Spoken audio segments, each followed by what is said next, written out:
Well, here we are with another episode of Count It Off in Nashville, Tennessee. Very special guest and a dear brother of mine, Scottie Miller, is our guest today. We're going to talk to him about his career, tell you a little bit about him in a second, but great guy, and we've known each other a good while, and I really appreciate him as a friend. So we're going to just let Magic Marcia do the official intro. Welcome to Count It Off with your host, Jeff Dayton, where we explore the world of music through the eyes of some fascinating guests. So get tuned up and let's count it off. Well, Scottie, how are you? Hey, Jeff, I'm good. How you doing, bud? Good. It's, we leave messages for each other way more than we get to talk. That's true. I know. Yeah. I know. Well, as I mentioned... Go ahead. Good to hear your voice. Good to hear your voice, too. Good.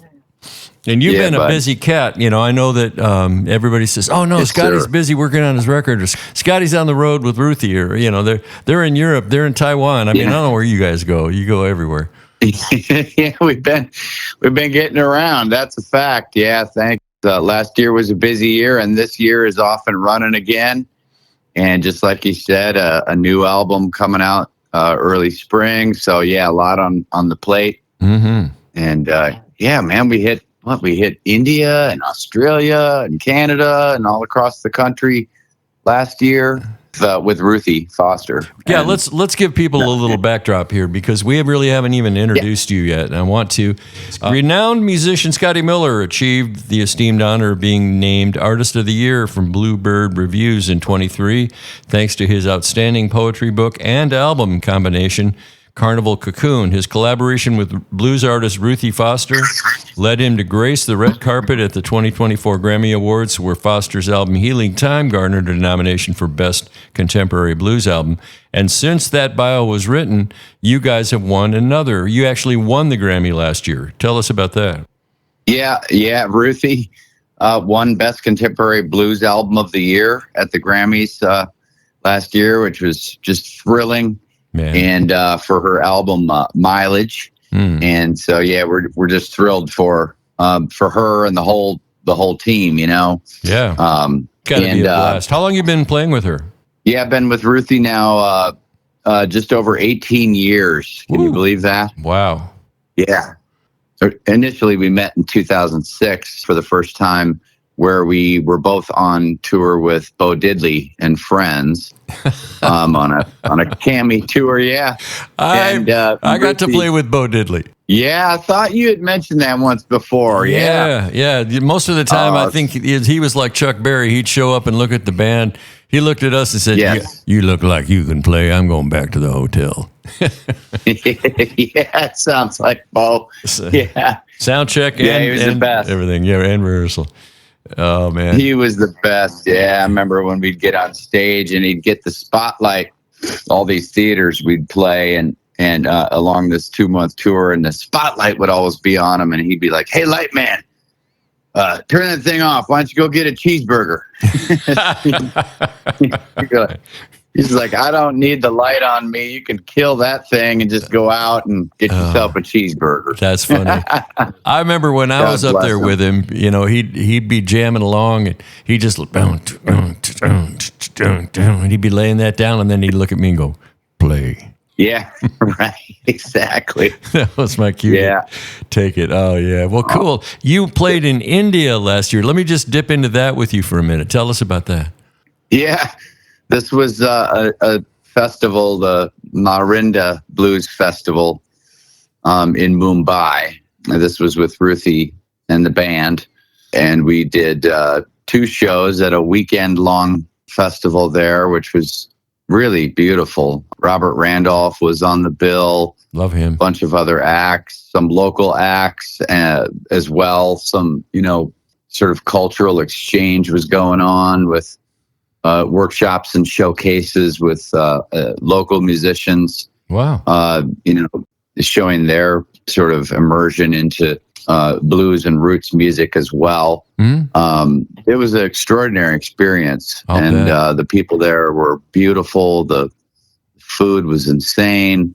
And we were kind of in and out of there, just with literally 2 or 3 days on the ground, and then made the long haul back home. But extraordinary experience. Definitely a, bucket list item, and just like a life-changing experience to go there. Did they flock to you and your piano technique at all? I mean, did you find the local players coming up to you and saying, "Hey, how do you do that? What did you do there?" That kind of thing? Yeah, there was a little bit of that. As well as just, I'd say more so, before, especially after the show, found ourselves just talking with the entire crowd. Just there were various performance halls, mm-hmm. and then as concerts would let out, there was this large outdoor, area where people were eating and drinking and hanging and going to the next show, and we were out there for hours talking to people. We just didn't want to stop. And it was really just like the human connection. I love that. More than anything, everybody wanted pictures together, and we wanted pictures together, and we really felt the warmth of the people just in the way that people wanted to communicate. Well, it was beautiful. Wow, that's great. Hey, let's give people a taste of your music.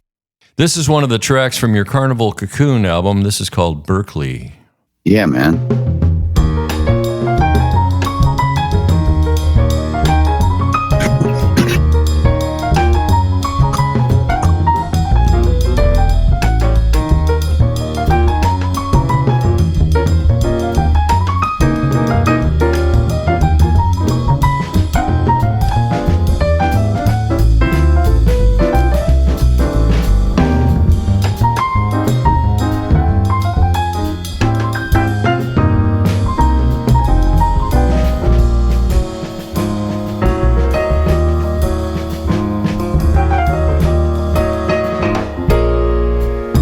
That wet again, socked in and sopped up on Boylston and Mass Ave, as the depressive get depressured in that all-day work on them pianos, on them drum pads, on them horns.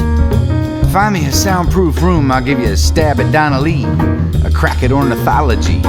Here's that rainy day coming down in torrents on furrowed young brows. Bony wrists, swollen digits, sore paws, empty bellies, hands peeling, drinking that dirty dorm room water, come up from that janky old brothel plumbing from that stanky old Charles. Oh, listen to that. You obviously went to Berklee, didn't you? I did, yeah.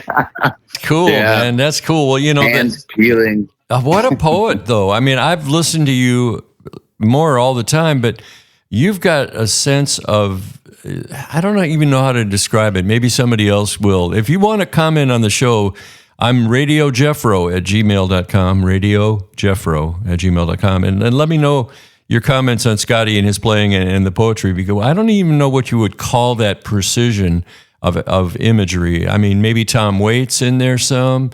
Who are your influences on the lyrical side? Well, yeah, I mean, Tom Waits is always a, deep, huge influence. A lot of this was, I'd say, at the time, I had a lot of influence from the Jack Kerouac and Steve Allen recordings that go way back, where Steve Allen was accompanying on piano and Kerouac was just reading. Langston Hughes and Lawrence Ferlinghetti. Wow. And were also other big influences in sort of, the way that I approached this reading of the poems, and then creating music as a response. Yeah, those were some big influences. Kerouac and Allen, how, it was just so playful, and, whereas Jack's sitting there probably having a smoke and a drink or whatever he was doing while Allen played piano, I was doing it all at the same time. So I'm playing and reading, synonymously. Wow.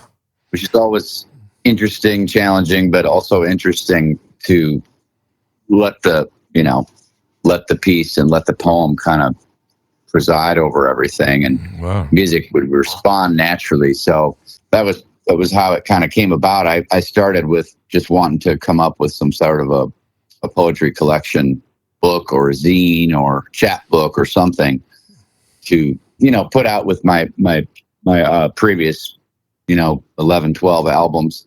And Okay. And then I started to just read through them and respond musically on the piano. I'm like, this is really fun. Yeah. To just read the poems down and then improvise and respond musically. And that's where I said, I want to do an album of it, Oh, that's great. Tell me a little bit about your background. What got you going on piano?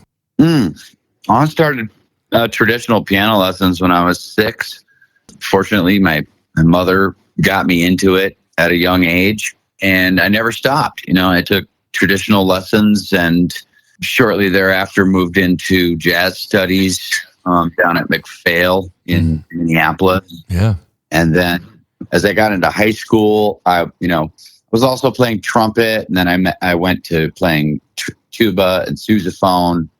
High school was really supportive musically. There was a course there called Electronic Sounds, where we were working with different synthesizers. And what high school was that? That was at Wayzata High School. Oh, man. And very hip. Chip Williams, our music director there, who's still a dear friend, had this electronic sounds course that nobody had in the country. And so we had different synthesizers available to us and reel-to-reel, and we were encouraged to create and compose. And so that was an invaluable thing to have, It was really, really cool. And I was playing guitar too, all through those years. I'm not much of a guitarist, but I play a little bit of guitar and a little bit of mandolin. But that got, I kept going with piano. And so I kept up with jazz and classical studies. And somewhere in high school, about my junior year, I went to visit Berklee in Boston for, a summer music program. And I knew I wanted to go back there if I could, if I could afford to, after I graduated high school, which I did. Isn't that amazing? A musician finished high school. There we go. Yeah, exactly.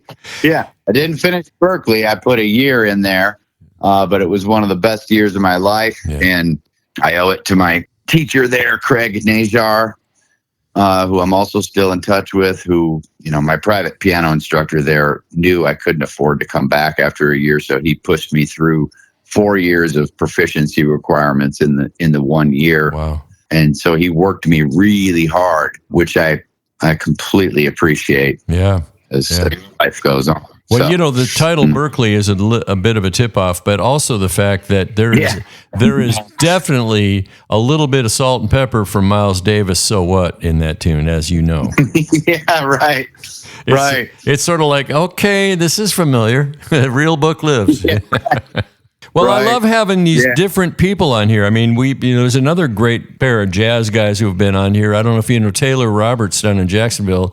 He's actually moving to Atlanta to get into a bigger market, but he is a bad, 7-string jazz player. And, he plays a Benedetto that was given to him by Benedetto. And he's phenomenal. And then out west in Phoenix, Arizona, my good pal Michael B. on the smooth jazz charts. 25 number ones on those charts as a producer, artist, and writer. And he's worked with Al Jarreau and Paul McCartney and, on and on and on. Incredible. Yeah. And George Benson mostly. So, I love the variety, and I hope everybody else listening loves the variety, because I do a lot of country, because I am, kind of country, but I know now that there's, I would be bringing a road grader to sweep my sidewalk if I had you on piano on a gig, because, man, you just... Oh, thanks. Your skills are amazing. You're just amazing. Tell me about the transition. Thank you. Oh, you're welcome. Absolutely. And, I love that people are listening and they're saying, oh, you're going to get Scottie Miller on there? I can't wait to hear that episode. I've had 2 people say, I'm so glad you were interviewing Scottie. That's great. I think it was so sweet. Your mom and your dad. I don't know. Yeah, right. Yeah, right. I was going to say. Yeah. But when you were at Wayzata, by the way, did you know my friend Tab Lavin when you were there? I don't think I did. What year did you graduate? Can I ask that? 86. Oh, yeah. You're way after us. You're a punk kid, man. Yeah. Yeah, just a punk, just a whippersnapper, all just right. a youngin'. Well, you're sure you're sure putting smiles on a lot of people's faces, and I know that you live a quality lifestyle, because I've been around you a bunch, and you are my brother, always will be. Yeah, man. You as well. All right. Let's talk a little bit about Ruthie Foster and how that came about.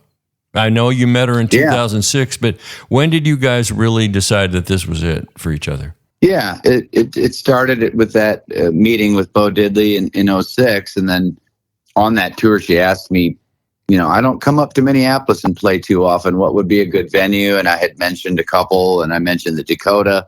Mm-hmm. And so sure enough, like 2007, I think it was, she booked a gig at Dakota and invited me to play.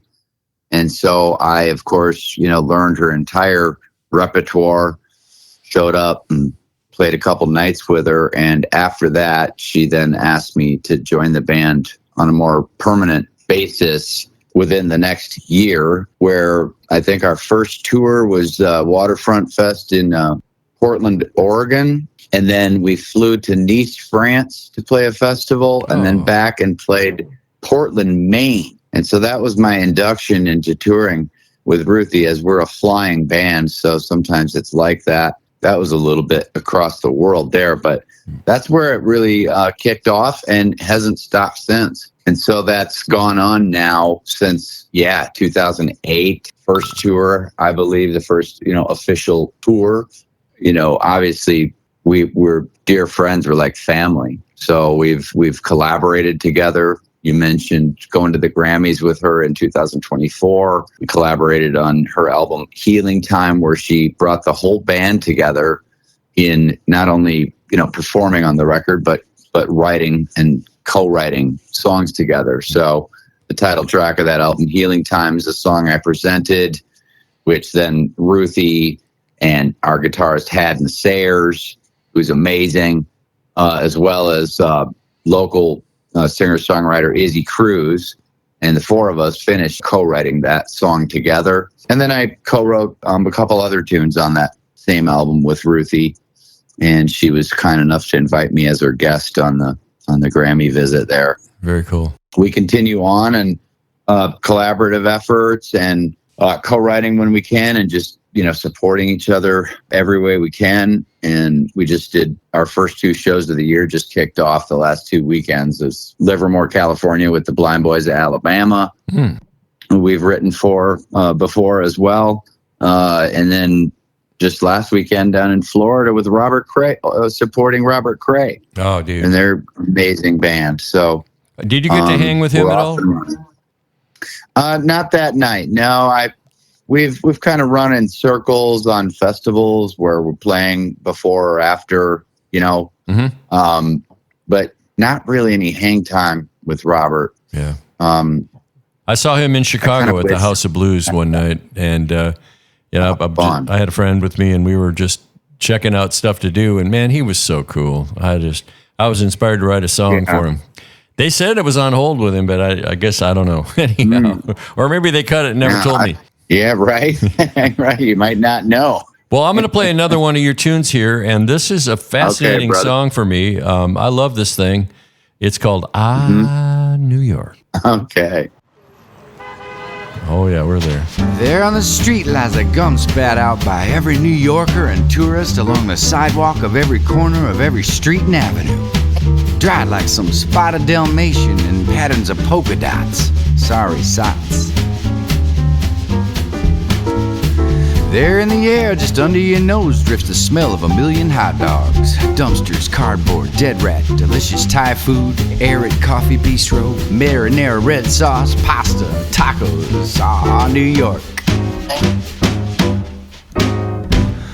Horn honky, dragged out junkie, broken down jazzer, burnt out rocker, high flying trader, hustling model, trust fund board skater, unhappy waiter. All of us swirling in a pot of steam soup. Dishing it out for $10 a scoop. Smiling or discerning, doesn't matter the loop. All are equal and the mayor's a crook. Toy the art museum tourist book. Oh, dude. I will stay for the whole thing, but I have to keep rolling here. You have a marvelous touch, bro. Yeah, I just love what you're doing. Tell me what you find. Appreciate it. Oh, sure. Well, I can compliment you all day, but I think everybody else agrees with me that you're just a tremendous talent. And, what a cool thing. Tell me about what keeps you going. Let's just say you wake up in the morning, and I'm pretty sure you fix a good cup of coffee like I do, And what inspires you for the rest of the day? Oh, man. I start with the coffee, and it's strong. Inspiration is everything, isn't it, Jeff? Yeah. I mean, we got to stay inspired and find and seek inspiration any way possible, because I think that's a driving force to stay inspired and have hope and creativity. But throughout the day, I'm multitasking. I'm trying to research something new every day. Mm-hmm. I'm trying to. Sometimes it's just multitasking. Music work. Like right now, I'm in the midst of researching and putting together my PR campaign and pre-save stuff for my new album coming out this April. Well, let's talk about that. I mean, I appreciate what you're saying, but let's talk about that a little bit, because you've got a major thing here. I'm going to just read this thing for folks here. Award-winning pianist, singer-songwriter, and poet Scottie Miller, I think we established you are a poet, has long been known for blending music and language into vivid, emotional storytelling. His groundbreaking poetry and album project, Carnival Cocoon, marked a turning point, a lyrical deep dive into the human condition that blurred the lines between all these things, between verse, song, and confession. With Hello Pain, which is coming up next, your new album that's about to drop, Miller expands that poetic lens onto a cinematic canvas, teaming up with orchestrator Sierra Elise Hill and the 55-piece Budapest Scoring Orchestra to create a work both intimate and epic. His voice and piano remain at the heart of the music, tender, truthful, and fearless, while the sweeping orchestration transforms raw emotion into the soundtracks of healing and rebirth. Woo! Mm-hmm. I don't know. What's your neighbor doing today? It ain't that. Right. What's the guys playing on Broadway aren't thinking about the Budapest Scoring Orchestra? Tell us about that. My gosh. Oh yeah, man, it's been what a journey. Yeah, I mean, it's probably a little over 2-year journey, I'd say. And yeah, I mean, the highlight of the whole thing, of course, is being able to work with a large size orchestra on this, and work hand in hand with Sierra, who is my dear friend, who did a lot of all the string quintet arranging for the last album, that Carnival Cocoon. It's not all just beat jazz stuff. It goes into string quintet stuff. So working hand in hand with Sierra on this, as we, I brought the songs to her, and my instrumentation and orchestration and my longing for, a larger cinematic sound and basically just a larger orchestral bed. We didn't know how in the world we were going to pull that off. That's not easy to pull off. Mm-hmm. I mean, come on, it's expensive. So, and I'm an indie musician, and we had an amazing surprise from a friend. Came through and mentioned she had a former musician friend of hers that had passed away, who told her how expensive it can be to record an album. And she's like, I would love to help you. Oh. How can I help? So I kind of got super excited, but I didn't know, to what extent, but she helped us kind of, basically she helped us cross that threshold and reach that point on the mountain where, okay, we now can start considering working with a larger size orchestra. And then you might know Adi Yeshaya, right? And I had been talking to Adi, a big arranger, orchestrator, talent, amazing, based here in the Twin Cities. He and I were talking about different ways to approach different orchestras. Mm-hmm. He had worked with Budapest in the past, put me in touch with the curator there. And so once I started to whittle down the size that I could do of orchestra, it became clear that we were going to use 40 strings and about 10 winds and brass with a little bit of extra orchestral percussion and brass work done here locally. And we did this recording with Steve Call down at Wild Sound here in Northeast Minneapolis, who had worked with them as well remotely. So we were able to do this recording remotely from here in Minneapolis all the way to Budapest. Wow. They've got a beautiful studio and sound stage. And so everybody's on TV monitors. They're playing along to our trio demos and my rough vocal and a mapped out time map, as well as, perfected scores from Sierra. And out of the gate, they just blew our minds. They just nailed it. The whole album, all 10 songs inside of 5 hours. And then we married the tracks back home. And so it's been just a dream come true. I mean, ever since I was a kid, I've wanted to do something like this with a larger size orchestra. And so the album is finished. It's all recorded and mixed locally with Steve Call at Wild Sound. And then we had it mastered locally as well here in Minneapolis with Greg Ryerson at Rare Form.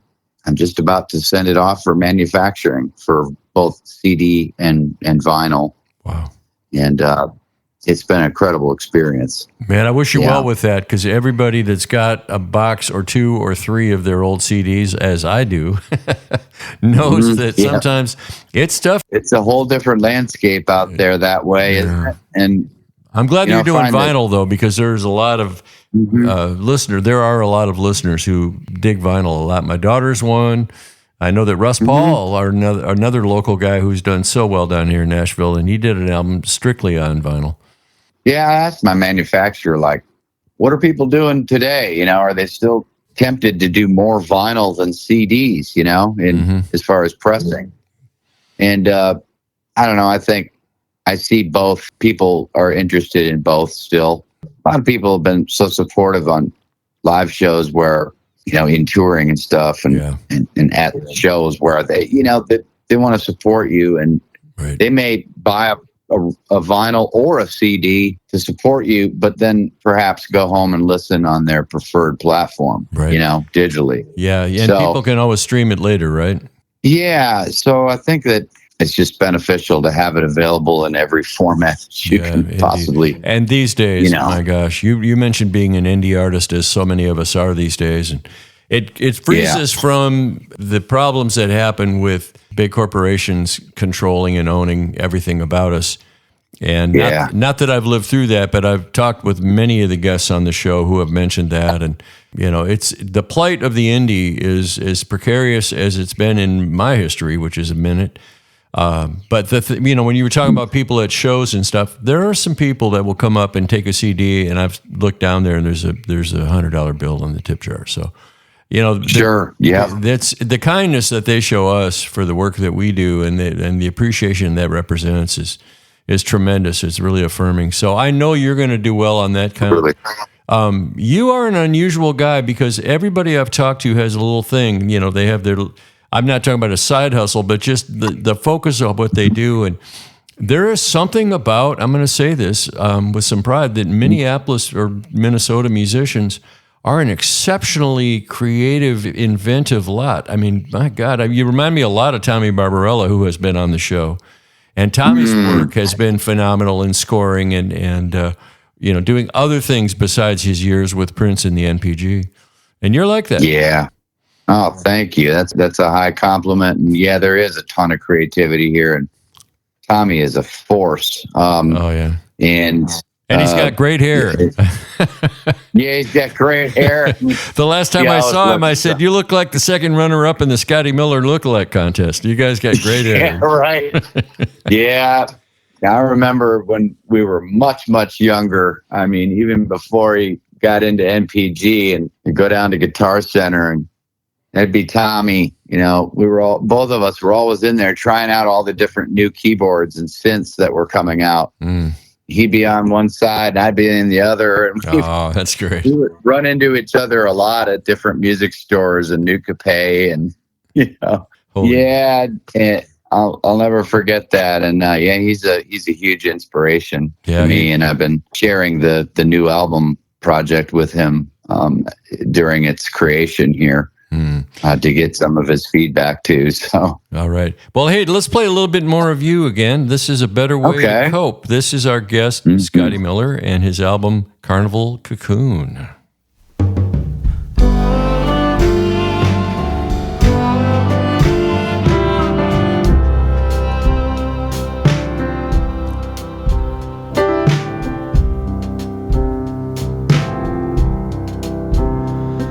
There's magic floating through the air tonight in a new dimension.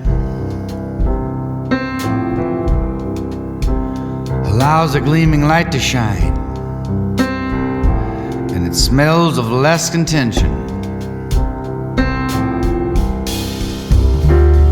While greed pushes on from white houses up on a hill,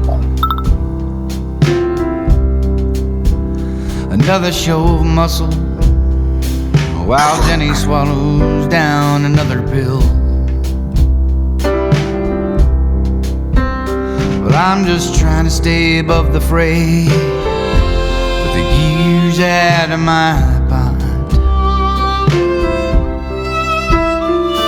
There are gold and diamonds piling up, but I've no need for more than what I've got. I don't want to be the one who gives up on his hope.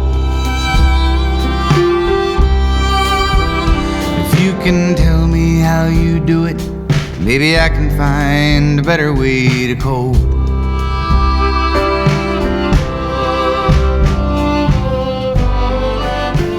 That's excellent. Just excellent. I love that's the string section and the arranging you were talking about, isn't it? Yeah, there's Sierra coming in and out there. Great stuff, man. I'm so excited for you. I was hoping you were going to say you flew to Budapest because that's a place I'd love to go. Coming down the road for you, I looked ahead for you and Ruthie, and you guys are going to be in New Orleans at the end of February. This is 2026 at the Jazz and Blues Festival. That's mighty cool. Yeah, we'll be down at actually, I think the Jazz Market. It's a newer venue that we're playing. Not Jazz Fest, but Jazz Market is the name of the venue. We did Jazz Fest last year, the big one. But yeah, this is I think it's a venue that's been kind of redone and reborn, if you will. Jazz Market. But there's there's like in March, I think we're doing the Joe Bonamassa's Keeping the Blues Alive at Sea Cruise. And then we've got some dates out in Portland, and then it's mid-April to mid-May. Ruthie and I will go out and do a Australia tour again. Dude, I love it down there. We've done 2 trips, and both times with Glenn Campbell. It was a month each time, and I'll tell you what, the people down there love that we come down with the music. Oh, I know. The people there are so great, and I can only imagine what it was like with Glenn. And you guys out there, it must have ate you up. So, yeah, it is a beautiful trip, and the people are the best you'll ever find. And that's it. There's a good tour too, where we'll be all the way out west as well. Oh, out to Perth. Albany. Perth is great out there. Yeah, if you get a chance, go up. I've been out there. Have you gone up to Monkey Maya to swim with the dolphins? I have not. I've heard of that, but I have not done that. Yeah, I did a few of my own tours years ago where I worked with a band over there that I picked up from Dave Hull's band musicians, Ace Fullington and Royston McDaniel, rest his soul. And I did a few of my own tours in Perth and Adelaide years ago. The boy. But yeah, right. And good on you, Scotty. Good on you, mate. Had a great time, and as well as just numerous tours with Ruthie at Byron Bay, etc. But these last 2 years have been really exciting tours where it's just her and I as a duo as well, and then the band will come in to perform with us at the Broad Beach Music Festival on the East Coast at the end of the tour, and we're doing 2 or 3 appearances at that festival. Man. So really looking forward to that. Yeah. Well, I always say, look what I get to do, look how I get to live. And I think that's true for you. What a blessing. Yeah. Big time. You kidding? And yeah. Giving people a smile, giving them a little, a crumb of hope or something like that. I heard, this is just a side story, but it really speaks to that point. I was leaving Key West last fall. I played the Trop Rock and Duval Festival. It's for the Parrot Head crowd, and they like my stuff, which is cool because I'm not, have another beer on a boat kind of songwriter. I try to try to aim higher and tell real stories, and I've got some great ones. But anyway, at the airport, yes, you do. Well, thanks. I'm going through security. There was a gal coming along, and man, the wheels were falling off her cart. I mean, everything was falling, and she was in a big hurry, and she was all fraught with something, and she was late for this, and this wasn't working, and she was all by herself. And I offered her a little kindness, and pretty soon we're talking, and pretty soon I'm reassuring her that everything's going to be fine. And the next thing I knew, she's crying in my arms, and hugging me, thanking me. Oh, man. Yeah, and here's the kicker. She asked me what my name was, and that was it. I mean, I don't promote as much as, I could, but I don't. And the other day, I got an email from her thanking me for that day and how much it meant. She had gone down there she had just had a terrible relationship, marriage, maybe, I don't know, and she got this new relationship going, and she was flying on cloud nine, and then that crashed and burned in Key West, and people aren't, and just heard and she said that I was a big part of her healing from all that. So again, look what we get to do, huh? That human connection like that is just a beautiful thing. And those experiences are, just makes the world go round. Being able to experience that, just, back to the blessing of being able to do what we do, in different, just across the world. It doesn't matter where you are. You can meet somebody and always take the time to remember to have that connection and conversation. Don't be in such, I remind myself of that. Don't be in such a rush. Pause and sit and talk and open up a conversation with somebody, because that's where the surprises come, One of the things I'm learning for this podcast experience, and you are episode number 51, by the way, which will debut. Wow. And I've learned how much I cut people off, and I've learned how much I need to do better listening. And so for all of you who are out there taking my inventory, it's like, yes, I admit, I talk an awful lot. With a former girlfriend, she used to say that, Jeff is always late. He keeps running into people that won't stop listening.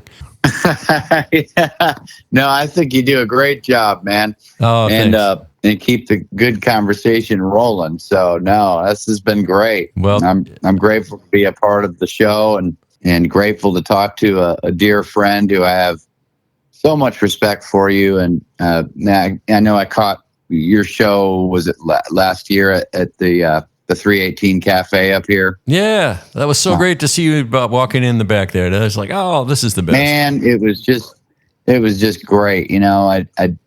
It was just such a beautiful collection of songs and your performance and just everything all around. I really, really dug it, Jeff. It was great. Thanks, Scottie. It had been, I don't get out much. I'm always on the road, so I don't get out to hear other bands all the time. So I was so grateful to be able to be there for that show of yours. So love what you do, man. Thanks. Back at you. Grateful for you. Back at you. And thanks for being a guest today. And folks, if you want to send an email, comment, suggestion, question, whatever, radiojeffro@gmail.com. Thanks for listening to Count It Off. If you would subscribe, I hate to do that. Please like and subscribe. But I hate to ask for it, but it really does help. And the more you listen, the better things get. And at some point, I can raise my hand for, could I please, may I have 10 cents? And maybe this thing will start to earn some money. But it ain't working right now. But I'm doing it for the love. And Scottie, you've been a great guest. And all you got to do now to close the show off is ask David and Marcia to kick it off. You just say bye-bye. Oh, all right. For David and Marcia. All right. Bye-bye, everybody. Bye, everybody. Hey, baby. Thanks for joining us, and we hope you enjoyed this show. We invite you to check out all the other episodes and share this channel with all of your friends. Until next time, peace.